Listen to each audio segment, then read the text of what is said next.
Welcome to the SurveyMonkey Audience Training Video Series. In this video, we're going to talk about some of the logic features available in SurveyMonkey and give you some tips about how to use them in your surveys. First, let's quickly review question skip logic and page skip logic and some quick tips. As we mentioned in the first video in this series, it's extremely helpful to build the survey you want in SurveyMonkey just about fully, and then go through to add any logic you want in the survey. This helps keep things clean and prevent errors in skip logic paths that can occur unintentionally if you're adding or moving survey pages or survey questions. Adding page titles to the pages as you create them is also very helpful when you're setting up the logic paths. Another setup note: you can add question logic to several types of questions, including multiple choice, multiple answer questions. But use caution. If a respondent chooses multiple answers, each with different logic paths, the survey will only skip the respondent according to the logic path of the first answer choice in the list. Next, you should only apply logic to one question on a page, since the survey can't skip respondents to two places. If you do this, respondents will skip according to the logic path of the first question on the page. And note, our system will prevent you from creating backwards or circular skip logic paths in the survey, but you'll still want to always test and preview the survey before sending it out to a larger audience. Additionally, if you move or copy a question or a page that has skip logic, always double check and verify the logic once you've made the change, as logic will remain intact but not dynamically updated when you move a question or a page, and it does not remain intact when you copy a question or a page.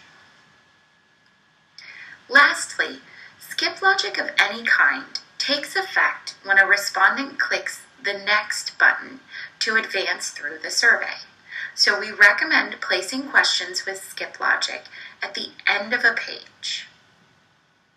Now, in terms of actual logic use cases, skip logic can be especially valuable when added to screener or qualifying questions in the survey. In our example, we want to disqualify any respondent who answers they are older than 65. We could send respondents either to the end of survey page or the disqualification page. But what's the difference? They will both exit respondents from the survey. However, if you use the end of survey option, those respondents will be considered completed responses and will count towards the filtered completed responses in the Analyze Results tab. If you use the disqualification page option, these respondents will be considered disqualified responses and can be filtered out of the completed responses in the Analyze Results tab. For this reason, I'll skip both answer options to the disqualification page. Now, one key difference between question logic and page logic is that question logic can route respondents along a survey path based on their answers to a specific question, as long as it's a multiple choice question, a drop-down question, a single row rating scale question, or a single row matrix question.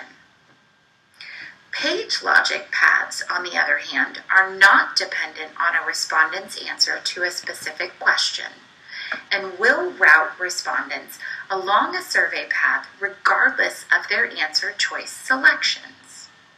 This becomes very useful when you have a page of question types that wouldn't allow for question logic, such as comment box questions or ranking questions. Another place where the combination of page logic and question logic can be especially helpful is with multiple choice, multiple answer questions. Here, let's first swap the order of these two questions. So the question I want to apply logic to is at the bottom of the page. Now, my goal here with the logic is that I want respondents to select as many restaurants as they want. But if people select at least one of the burger joints listed, I want to send them to a special set of pages below. First, I'll set up page logic to route everyone to the next widely relevant question, which we'll say is page 16, the next page with non-burger joint specific questions. Now, I'll set up question logic such that if respondents pick any one of the burger joint options as an answer choice, they'll go on directly to the next survey page and proceed through all the rest of the survey questions and pages. The logic will work this way because question logic path assignments will always override page logic paths. Now, a note about editing questions and answer options with logic. If you end up needing to delete an answer option where you have logic applied, you might notice you can't actually delete the answer. You can only hide or unhide it from displaying to respondents, and it will still appear in your Analyze Results tab, though it won't have any responses attached to it, because no respondent will see it. If you have to delete an answer choice after you've applied logic, you'll have to actually clear all of the logic from the question.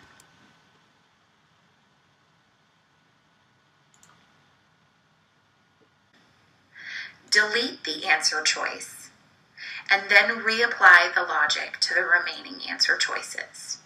It's set up this way to help preserve the integrity of applied logic, though it does make for extra work sometimes. And the last logic feature we'll cover is quotas. Quotas are a collector level setting that allow you to automatically close a survey once you've reached a specific number of specific types of answers.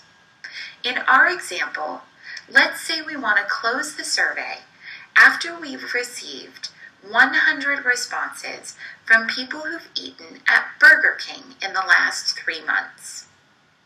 We'll use this question on page 4 as the base of our quota. We'll go back to our logic section and click the quota tab. Then, since I just want to create a quota based on one question, I'll select the simple quota option. I'll update the label for my quota. I'll choose the page where the question is and select the question I want to use. Then lastly, I'll choose the answer option or group of answer options I want to anchor the quota to and set the actual response limit. Then launch our survey. If I decided in this example that I wanted to actually set the quota for a total of 100 responses from people selecting Burger King, Five Guys, or Hardee's, I could do that by selecting all of those answer options and saving the changes.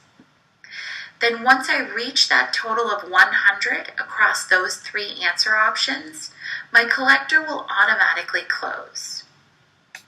A few notes about quotas. You can only set up a quota on a survey that has not collected any responses, but you can edit a quota after a survey has collected responses.